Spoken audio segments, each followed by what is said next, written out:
राज्यात मुसळधार पावसाला सुरुवात झाली. सर्वदूर पाऊस कोसळत आहे. अनेक जिल्ह्यांमध्ये रात्रीपासून मुसळधार पाऊस सुरू आहे. मुंबई, ठाण्यात अतिमुसळधार पावसाचा इशारा देण्यात आला आहे.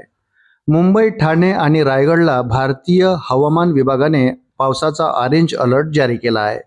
हिंदमाता परिसरात पाणी भरण्यास सुरुवात झाली.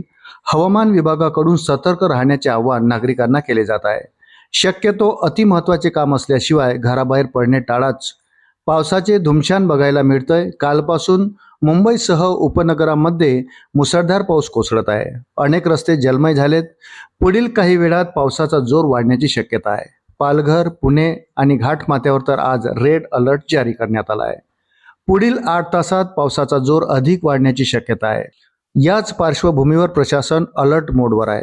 नाशिक शहरासह जिल्ह्यासाठी हवामान खात्याकडून येलो अलर्ट कायम आहे. हवामान खात्याने 2 जुलैपासून शहरासह जिल्ह्यांना येलो अलर्ट जारी केला आहे. घाटमाथा व आजूबाजूच्या परिसराकरता ऑरेंज अलर्ट जारी केला आहे. पश्चिम भागातील इगतपुरी, त्र्यंबकेश्वर, पेठ तालुक्यांमध्ये मुसळधार पावसाचा अंदाज आहे. 4 जुलैपासून जिल्ह्यात दमदार पावसाची शक्यता वर्तवली जात आहे. नवी मुंबईत पावसाला सुरुवात झाली. जुईनगर, बेलापूर, पनवेल परिसरात पाऊस सुरू आहे. हवामान विभागाने रेड अलर्ट जारी केल्यानंतर मुंबईत रात्रभर मुसळधार पाऊस सुरू होता. पुढचे काही दिवस असंच मुसळधार पावसाचा अंदाज वर्तवण्यात आला आहे.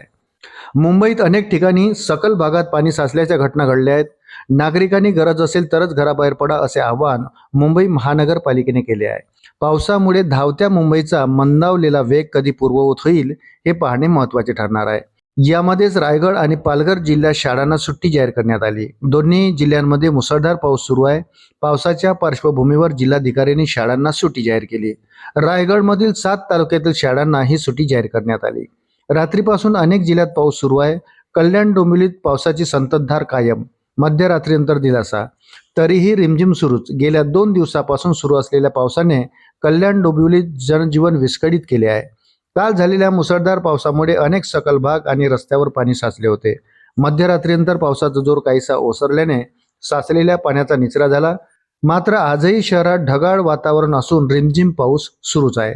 चेंबूरमधील सुभाषनगर परिसरात सखल भागात पाणी साचण्यास सुरुवात झाली आहे. काल रात्रभर मुसळधार पाऊस बरसत असल्यामुळे मुंबई उपनगरमधील सखल भागात पाणी साचण्यास सुरुवात झाली आहे. अशाच नवनवीन अपडेटसाठी व्हिडिओला लाईक आणि चॅनलला सबस्क्राईब जरूर करा.